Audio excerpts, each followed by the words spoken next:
digital content creators. They function as educators, reviewers, satirists, entertainers, musicians and influencers. ये सही मायने में sir Bharat के ग्रास रूट कम्युनिकेटर बन गए हैं और इनका यूट्यूब चैनल हो या इंस्टाग्राम पेज हो, ये इनके लिए सोर्स ऑफ एंटरटेनमेंट नहीं बल्कि इनकी सोर्स ऑफ इनकम है, इनका एसेट है. It is the fruit of their hard work.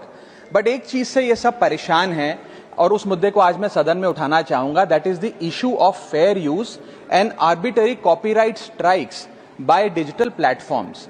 Sir होता क्या है कि अगर एक कंटेंट क्रिएटर कुछ सेकंड, चंद सेकंड, 2-3 सेकंड के लिए कॉपीराइटेड कंटेंट को रीपर्पस करके कमेंट्री, क्रिटिसिज्म, पैरोडी, एजुकेशनल या न्यूज रिपोर्टिंग पर्पसेस के लिए यूज करता है, चाहे वो क्रेडिट देता हो, उसको इंसिडेंटली यूज करता हो, कॉपीराइट स्ट्राइक मारकर उसकी यूट्यूब चैनल है, प्रॉपर्टी है या इंस्टाग्राम पेज है, उसे वाइप आउट कर दिया जाता है और उसकी सालों की मेहनत चंद मिनटों में समाप्त हो जाती है. Sir, livelihoods must be decided by law and not by arbitrary algorithms.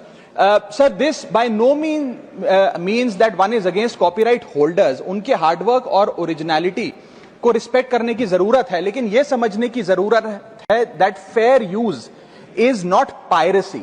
Fair use where sometimes the purpose of using this content is incidental or transformative must not tantamount to wiping out somebody's hard work. Sir, because innovation cannot grow in fear and creativity cannot survive under threat. India का copyright act sir 1957 में बना. एक ऐसे दौर में बना जब ना इंटरनेट था, ना कंप्यूटर थे, ना डिजिटल कंटेंट क्रिएटर्स थे, ना यूट्यूब, इंस्टाग्राम था. And this act lakhs the very definition of digital creators. ये फेयर डीलिंग की बात करता है, लेकिन फेयर डीलिंग की बात किताबों, मैगजीन और जर्नल के कॉन्टेक्स्ट में करता है, जो उस दौर की इंफॉर्मेशन डिसेमिनेशन के सोर्सेज थे, ना कि आज के दौर की. इसीलिए मैं 3 मांगे आज सदन में लेकर आया हूं. मेरी पहली मांग है, amend the copyright act of 1957 and define digital fair use. परिभाषित करिए कि ट्रांसफॉर्मेटिव यूज क्या है, जैसे कि commentary, satire, critic, explanation. Define करिए कि इंसिडेंटल यूज क्या होता है, कि अगर बैकग्राउंड में ऑडियो विजुअल चंद सेकंड्स के लिए चले तो वो इंसिडेंटल यूज है या पूरे कंटेंट को वो वाइप आउट करें. Proportionate use, educational use, public interest use and non commercial use की परिभाषा देने की आज आवश्यकता है. दूसरी मेरी मांग है sir, bring in the proportionality doctrine in copyright enforcement.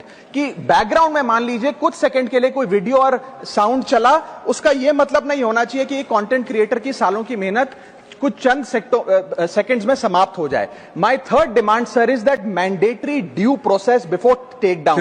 किसी का भी